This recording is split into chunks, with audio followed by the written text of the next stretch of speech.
എല്ലാവരും കാത്തിരുന്ന ബാലയുടെ തിരിച്ചുവരവ്. അതായത് ദാക്കു മഹാരാജ് പോരാ, ദാക്കു മഹാരാജ് അല്ല ശരിക്കും ബാലയുടെ പടം എന്ന് പറഞ്ഞൊരു കൂട്ടം ഫാൻസുകാരുണ്ടായിരുന്നു. അവർക്ക് വേണ്ടി ബാലയ അറിഞ്ഞ് പണിയായിട്ട് ഡാക്കു മഹാരാജ് OTT-ല് അത് തിയേറ്ററിൽ ആ സിനിമ ഇപ്പൊ കേരളത്തിലൊന്നും റിലീസില്ലായിരുന്നു ആ പടത്തിന്. എനിക്ക് ബേസിക്കലി പുള്ളിയുടെ ഏറ്റവും ബെസ്റ്റ് പടമായിട്ട് തോന്നിയ പടമാണ് ദാക്കു മഹാരാജ്. പക്ഷേ ഇതല്ല ബാലയുടെ പടം എന്ന് പറഞ്ഞാൽ ഇതാണ് എന്ന് പറഞ്ഞ് അവര് ചെയ്ത യജ്ഞം നടത്തി. അതെ, അഖണ്ഡ ഭയങ്കര വലിയ ഹിറ്റായിരുന്നു. അപ്പോൾ അവർ സെക്കൻഡ് പാർട്ടുമായിട്ട് ബോയാപതി ശ്രീന് വന്നിരിക്കുകയാണ്. ബോയാപതി ശ്രീന് പുള്ളിയുടെ പടങ്ങളെല്ലാം സ്റ്റാർട്ട് ചെയ്യുമ്പോൾ പുള്ളി തന്നെ സ്ക്രീനിൽ നിന്നോട്ട് ഇങ്ങനെ ലൈറ്റ്സ്, ബാക്ക്ഗ്രൗണ്ട് ആക്ഷൻ, മറ്റേ റോൾ ക്യാമറ ആക്ഷൻ എന്ന് പറയുന്ന ഒരു സംഭവമുണ്ട്. പുള്ളിയുടെ ഒരു വീഡിയോ ഉണ്ട്. അത് കഴിഞ്ഞിട്ട് പടം തുടങ്ങുന്നത്. എല്ലാ പടത്തിലും പുള്ളിയുടെ സിഗ്നേച്ചറാണ്. ഞാനാണ് എൻ്റെ പടം എടുക്കുന്നത് ഞാൻ എല്ലാവരെയും കാണിക്കും. സോ നമുക്ക് സോ അഖണ്ഡ 2-ന്റെ ടീസർ വന്നിട്ടുണ്ട്. ഇത് ഭയങ്കര ട്രെൻഡിങ് ആണ് യൂട്യൂബ് ഇപ്പോൾ. സോ നമുക്ക് ആ ടീസർ ഒന്ന് കാണാം. 2.5 കോടി വ്യൂ. അതെ, ഒന്നും നോക്കാനില്ല. 2 ദിവസത്തിനുള്ളിൽ ആണോ? തമൻ ബാലയെ വരുന്നുണ്ട്. തമനാണ്.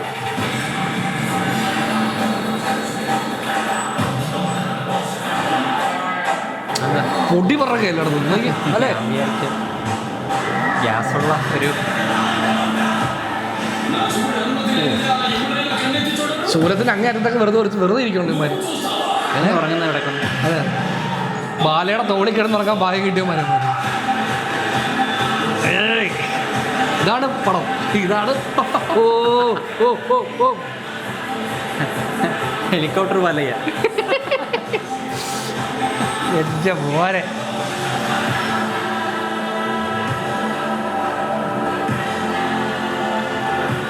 അഖണ്ഡ താണ്ടോ 3D ആണോ? തുറച്ചു വരുന്നില്ല ഇതൊക്കെ. അവിടെ പോയാൽ പുള്ളിയുടെ മറ്റേ ഇതൊക്കെ ഗോഡ് ഓഫ് മാസ്റ്റർ അങ്ങനെയാണോ വിളിക്കുന്നത്? ആ, ഗോഡ് ഓഫ് മാസ്റ്റർ ആണ്. താണ്ഡവം ഇൻ തിയേറ്റേഴ്സ് ദശറ. എൻ്റെ മോനെ, ഇത് മസ്റ്റ് വാച്ച്. ഇതിവിടെ കേരളത്തിൽ റിലീസ് ഉണ്ടെങ്കിൽ ഡെഫിനറ്റ്ലി നമ്മൾ തിയേറ്ററിൽ കണ്ടിരിക്കും. ഇതൊക്കെ തിയേറ്ററിൽ കണ്ടിട്ടാണ്. ഒന്നുമല്ല, ഇതിൻ്റെ ട്രെയിലർ വരണം. ഇത് കണ്ടിട്ട് വിമർശിക്കുന്നതോടെ എനിക്ക് ഒന്നും പറയാനില്ല. കാര്യം ഇതിന് ട്രെയിലർ കാണണം. നിങ്ങൾ ട്രെയിലർ എന്നൊക്കെ പറഞ്ഞാണല്ലോ വേറെ ഒരു സാധനമായിരിക്കും. അല്ല, ഇപ്പം നമ്മൾ ഒറ്റ സീനെ കണ്ടുള്ളൂ. ഏതാ ഇങ്ങനെ ശൂലം കറക്കുന്നത്. ഇനി ശൂലത്തെ നിൽക്കുന്നു, ശൂലത്തെ പറക്കുന്നു, അങ്ങനത്തെ ഒരുപാട് ഐറ്റം ഉണ്ടാവും. പിന്നെ എല്ലാ പടത്തിലുള്ള സാധനം ശൂലത്തെ കുത്തിയൊരു ശൂലത്തിലെ ഒരു 4-5 പേരെ ഒരുമിച്ച് കോർത്തെടുക്കുന്ന സീൻ ഉണ്ടാവും. അത് പുള്ളിയുടെ അതാണല്ലോ. എന്തിലെങ്കിലും ഒരു 5 പേരെങ്കിലും മിനിമം വേണം. അതെ, അത് ഉറപ്പായിട്ടും കുത്തിയെടുത്ത് വറക്കുന്നൊക്കെ വേണമല്ലോ. മറ്റേ ഇതിന്റെ പുറത്ത് ഇത് 3D ആണെന്ന് തോന്നുന്നു. ഇങ്ങനെ ചവിട്ടുന്നതൊക്കെ തെറിച്ചു വരും. പക്ഷേ വിഷ്വലിന് ഭയങ്കര കോൺട്രാസ്റ്റ് കളറൊക്കെ ആയിട്ട് ഇങ്ങനെ നമ്മുടെ കണ്ണടിച്ച് പോകുന്ന രീതിയിൽ. പിന്നെ ചേട്ടാ, അത് പൈസ കൊടുക്കുന്നവർക്ക് അത്രയും കളർ കാണണം. നിങ്ങൾ കളർ കുറയ്ക്കുന്നത് എന്തിനാ? ഇത് ചുമ്മാ ടീച്ചറിന് വേണ്ടി എടുത്തായിരിക്കും അല്ലേ? ടീച്ചറിന് വേണ്ടി എടുത്തല്ല, പടത്തിലുള്ള സീനാ ഇത്. പിന്നെ മറ്റേ നിങ്ങൾ അഖണ്ഡ കാണാത്തോണ്ടാ നിങ്ങളിങ്ങനെ പറയുന്നത്. അഖണ്ഡ 1 അല്ല, മറ്റേ US-ലൊക്കെ പ്ലേ ചെയ്തപ്പോഴത്തേക്ക് ഡെസിബിൾ കുറയ്ക്കാൻ പറഞ്ഞു. അതായത് അവിടുത്തെ തിയേറ്ററുകളിൽ സൗണ്ട് കൂടിയത് മാത്രമല്ല, ആൾക്കാർ മറ്റേ പേപ്പർ വലിച്ചു കയറി എറിഞ്ഞ് അത് ആ പരിപാടിയൊന്നും അവിടെ നടക്കില്ലെന്ന് പറഞ്ഞിട്ട് അവർ ഷോ നിർത്തിച്ച്. അതെ, നിങ്ങൾക്ക് അങ്ങനെ ചെയ്യണമെന്നുണ്ടെങ്കിൽ നിങ്ങൾ അങ്ങ് തെലുങ്ക് നാട്ടിൽ പോയി ചെയ്യും, ഇവിടെ വേണ്ട എന്ന് പറഞ്ഞ സായിപ്പന്മാർ ഓടിച്ചോട്ട്. അതൊക്കെ മോശമായുള്ള പരിപാടിയാണ് അല്ലേ? ഏതാ അങ്ങനെ സായിപ്പന്മാർക്ക് പറയാനുള്ള അധികാരമൊന്നും ഇല്ല. ബാലയുടെ പടം എന്ന് പറഞ്ഞാൽ അത് എല്ലായിടത്തും എന്തിനേറെ പറയുന്നു. ഈ ഇംഗ്ലീഷുകാരിരുന്ന് റിയാക്ട് ചെയ്യുന്നവരെ ഈ പടം കണ്ടിട്ട്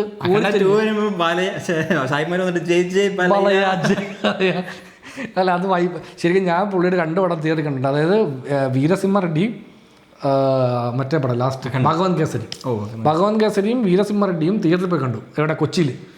വൻ വൈബ് എന്ന് പറഞ്ഞാൽ തിയേറ്ററിൽ കയറുമ്പോൾ വലുത്. ഇവനെയൊക്കെ വിളിച്ചോണ്ടാണ് പോയത്. ഇവനെ വിളിച്ചോണ്ട് പോയത് ഭഗവൻ കേസരി കാണാനാ.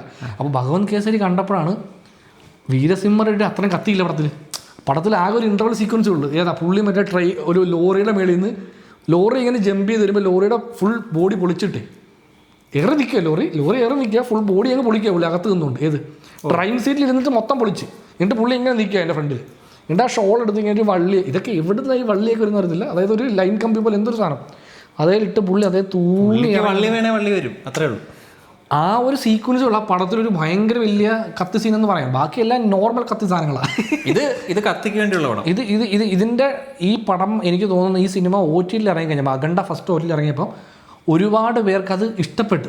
കാര്യം അതിനെ ട്രോള് പോലെ കണ്ടതാണോ എങ്ങനെയാണെങ്കിലും ആൾക്കാർ ഒരുപാട് പേര് പറയുന്നത്. കാരണം ഇത് ഇങ്ങനൊരു ജോണറാണ്. അല്ലെങ്കിൽ ഇതൊരു ഗിൽറ്റി പ്ലഷർ മൂവി എന്നൊക്കെ നമ്മൾ പറയുന്ന പോലത്തെ ഒരു സാധനം. അതായത് നമുക്കറിയാം ഈ പുള്ളി കാണിക്കുന്നതൊക്കെ കുറച്ച് അലമ്പാണ്, അല്ലെങ്കിൽ ഇത് കത്തിയുടെ മറ്റേ പരക്കുന്ന സാധനമാണ്. പക്ഷേ ഇതിനകത്ത് എന്തോ ഒരു ഫണ്ണുണ്ട്, നമുക്ക് എൻജോയ് ചെയ്യാൻ എന്തോ സാധനമുണ്ട്. അതിൻ്റെ പ്രോമാക്സ് വേർഷൻ ആയിരിക്കും നമ്മൾ ഈ കാണാൻ പോകുന്ന അഖണ്ഡ 2 താണ്ഡവം. പിന്നെ ഇപ്പം മകള് സ്ക്രിപ്റ്റ് സെലക്ട് ചെയ്ത് തുടങ്ങിയ പിന്നെ നല്ല പടങ്ങളാണ്. ചേട്ടാ ഈ സിനിമയുടെ കളക്ഷൻ നിങ്ങൾ നോക്കിക്കണം. ഇത് ചെറിയ പടമൊന്നും അല്ല, ഇത് ഭയങ്കരമായിട്ട് കളക്ട് ചെയ്യുന്ന സിനിമയായിരിക്കും. നമ്മളിത് തമാശ രൂപമാണ്, ഇതൊക്കെ മറ്റേ കോമഡിയായിട്ട് കണ്ടല്ലോ. ഇത് കോമഡി അല്ല, ഇത് ഈ സാധനം നമുക്ക് തിയേറ്ററിൽ ഇത് ഇപ്പം നമ്മൾ ചോട്ടാവുമ്പോൾ നമ്മൾ ആസ്വദിക്കുന്ന ഒരു വൈബില്ലേ. അതായത് നമ്മൾ ഓൾറെഡി കണ്ടൊരു സിനിമ നമ്മൾ റിലീസ് ചെയ്ത് തിയേറ്ററിൽ പോയി കാണുന്നില്ലേ. അങ്ങനെയല്ല ഞാൻ ഉദ്ദേശിച്ചത്. അല്ല, അവിടെ തിയേറ്ററിൽ അത് ആഘോഷിക്കുക. ഏതാ ചോട്ടാവുമ്പോൾ എന്ന് പറഞ്ഞാൽ സിനിമയെ വിമർശിക്കാനൊന്നും ആരും വരുന്നില്ല. എല്ലാവർക്കും തിയേറ്ററിൽ പോയി ഡാൻസ് കളിച്ച് ചിരിച്ച് സന്തോഷത്തോടെ ഇരിക്കണം. അതേ വൈബ് തെലുങ്ക് നാട്ടിൽ കൊടുക്കാമെന്ന് ഐറ്റം ചെയ്ത്. കാരണം അവരിവിടെ ചെല്ലുന്നത് ബാലയ്യ ഇതുപോലെ ഒരു 100-100 പേരെ ഒരു ശൂലത്തെ പൊക്കിയെടുക്കുന്നത് കാണാൻ വേണ്ടി പോകുന്നതാണ്. അത് കാണിച്ചില്ലെങ്കിൽ അവിടെ പ്രശ്നമുള്ളൂ. അതും തോക്കുവായ ഒന്നവന്മാരെയാണ് തൂക്കിയിട്ടേക്കുന്നത്. അവർ ഉറങ്ങുക തോളത്ത് കിടന്ന്. അതായത് ശൂലത്തിൽ ഇത്ര നീളമുണ്ട്, പക്ഷേ അത് കഴിഞ്ഞ് അപ്പുറം ഇപ്പുറം ആൾക്കാരൊക്കെ വെറുതെ ഇങ്ങനെ കിടക്കുന്നുണ്ട് അല്ലേ. അത് എവിടെയാണെന്ന് നമുക്ക് മനസ്സിലായില്ല. എന്നാലും എജാതി പരിപാടി അല്ലേ. അപ്പോൾ പടത്തിൻ്റെ റിലീസ് എന്നാ ഡേറ്റ് വെച്ചിട്ടുണ്ടല്ലോ അവർ. ഉണ്ടായിരുന്നു ദുസ്സര എന്ന് പറഞ്ഞിട്ടില്ലേ. 9 മാസം. അത് 25/9 മസ്റ്റ് വാച്ചാണ്. അത് തിയേറ്ററിൽ കാണണം. ഇതൊക്കെ ഫസ്റ്റ് വർഷം മറ്റേ ശരിക്കും അവരുടെ ഓഡിയൻസിൻ്റെ കൂടെ ഇരുന്ന് കാണണം. കൊച്ചിയിലൊക്കെ ഡെഫിനറ്റ്ലി ഇഷ്ടംപോലെ ഓഡിയൻസ് ഉണ്ട്. അതെ, നമുക്ക് നേരെ അങ്ങോട്ട് പോയിട്ട് ഐമാക്സിൽ കാണാം. അവിടെ പോയി ശബ്ദത്തിന് ഒരു കുറവും വരുത്തണ്ട അല്ലേ. സോ അപ്പോൾ നമ്മൾ അഖണ്ഡ 2 ട്രെയിലറിന് വേണ്ടി വെയിറ്റിംഗ് ആണ്. ട്രെയിലർ ഇത് ഇപ്പം നമ്മുടെ ചാനലിന് അത്യാവശ്യം നല്ല റീച്ച് കിട്ടാൻ ചാൻസ് ഉള്ള വീഡിയോ ആണ് എന്നാണ് എനിക്ക് തോന്നുന്നത്. കാരണം ബാലയുടെ എല്ലാ വീഡിയോ ഇട്ടാലും നല്ല വ്യൂസ് ഉള്ളതാണ്. അപ്പോൾ ബാലയ്യ ഫാൻസ് കമോൺ, ഞങ്ങൾ വെയിറ്റിംഗ് ആണ്. മസ്റ്റ് മൂവി അല്ലേ എന്ന് പറയുന്ന പോലെ. അതൊന്ന് കണ്ടുപിടിക്കണം. തെലുങ്കിൽ എങ്ങനെയാണ് പറയുന്നത്? തെലുങ്കിൽ അത് എന്തോ പറയായിരുന്നല്ലോ, ചാല മൂവി കവാലി. അല്ല, മൂവി കവാലി എന്ന് പറഞ്ഞാൽ അതല്ല, അത് വേറെ മൂവി വേണമെന്നാ. മൂവി കവാലി എന്ന് പറഞ്ഞാൽ അങ്ങനല്ല. ചാല തുമ്പ സണ്ണ അതേത് പടത്തിലായിരുന്നത്? അത് തുമ്പ ചെന്നഗിത് എന്ന് പറയുന്നത്. അത് തെലുങ്കാണോ? തെലുങ്കാണോ കന്നഡയാണോ? അതെന്ത് തെലുങ്കാണോ? കന്നഡയാന്ന് തോന്നുന്നു. തുമ്പ ചെന്നഗിത്. ഓക്കെ, സോ അപ്പോൾ നമ്മൾ അഖണ്ഡ 2 ട്രെയിലറിന് വേണ്ടി വെയിറ്റിംഗ് ആണ്. We are thrilled.